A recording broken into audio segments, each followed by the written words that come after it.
Yo, how's it going, everybody? This is the fifth figure review of my new comeback or figure overview.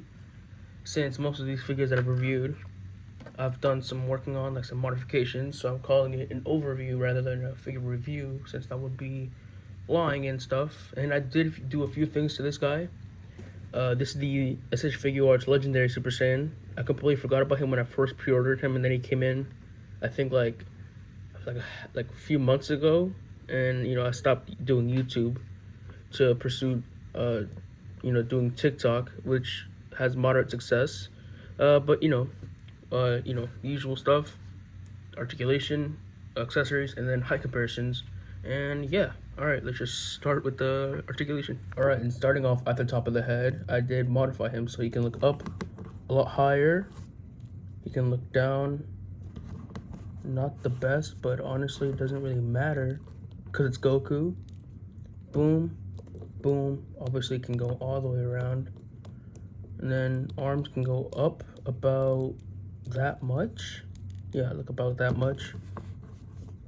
Arms can go all the way around, obviously, and then butterfly joints can cross. Look at that, they can cross. Isn't that something? It's amazing, right? There's a glare. Bicep swivel.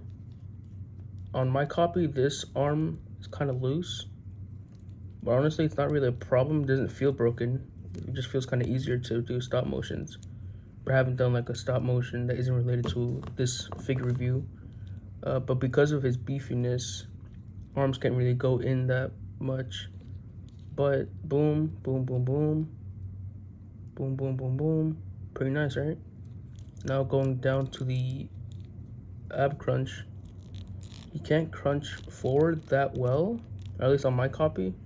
I guess he can crunch forward, but like he pops off. I don't know if maybe that's just my copy, but in the recent time that I've had some, I think it's either 3 or 4.0s.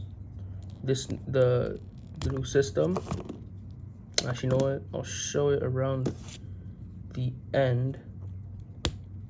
But yeah, he can kick up about that high, and then he can bend in his knee about that much, and then feet can go back that much and can go forward only that much. And then this is on a peg swivel thing, I don't know what it's called, but boom, boom.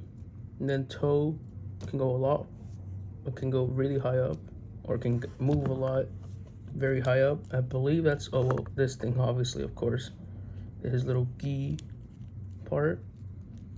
And yeah, I believe that's all for the articulation. Oh wait, yeah, obviously there's thigh swivel. I forgot about that.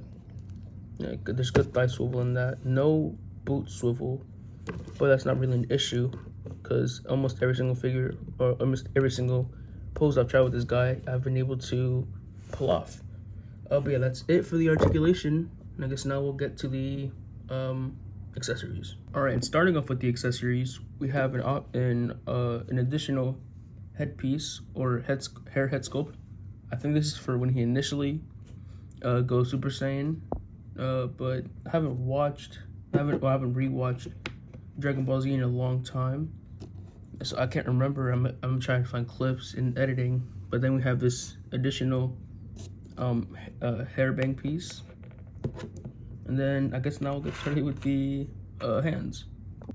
All right, starting off, he comes with 2 martial arts hands, or like battle ready martial arts hands.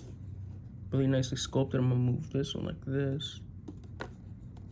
Very nice, really nice. I'm trying to boom, boom. I don't think I'm gonna have enough space for all these hands. But next we have boom, really open hands. Let me put this one like this.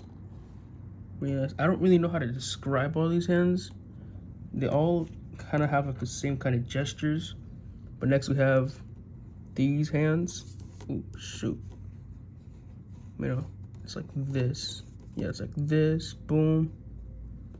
And then boom. These are more of like grabby hands, or like Kamehameha hands. You know what I'm saying?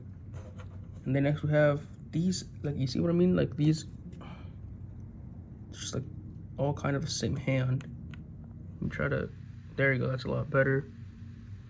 But yeah, these are all basically kind of the same hands. I can't remember exactly where these hands or when he uses these gestures in the anime that I watched. But yeah, these other hands have little pegs in them for a for his Kamehameha effects, or Kamehameha, however you want to pronounce it, which I have in a separate baggie for when I take this figure out, which I'm taking out right now to show. Here we have the Kamehameha or Kamehameha effect. 1, 2, 3, 4, 5. Yeah, I think it's 7 beams, and then the actual ball itself. I'll assemble it and show you guys how it looks. And here it is, all completed and assembled. This is really annoying to put together. You can see the peg hole right there. But yeah, this thing is really annoying to put together. The first time I tried, I feel like I almost broke it, but I didn't. But yeah, that's it. Now we're gonna get to the face plates and additional custom head that I decided to make for this Goku. So we'll get right onto that. Alright, and for face plates, he comes with one smiling face, one teeth gritting face, one yelling face, and then the face that was on the head, a stern looking face. Now let's start with height comparisons. First, let's go with another Goku. This is the Daima. Next, another wounded hero. We have the Flame Toys Fury Model Kit G1 Optimus Prime. And finally, for the damaged heroes, we have the modular suit Iron Man from Marvel Legends. And now, let's get to, let's see. Oh, there's Naruto right here. Here's a natural blonde. Boom. And here we have a Marvel Legends. Boom. Another Marvel Legends. Boom. And I believe that's it for all the height comparisons. Everyone else is posed on my shelf, and I don't want to take them out. So if you did enjoy, make sure to like the video. And if you didn't like, comment down what you didn't like. And if you have watched for a while, then, you know, comment how long you've watched for, if you've been subscribed for a while, or maybe just like a few days ago, you know. Yeah, that'll be it. See ya.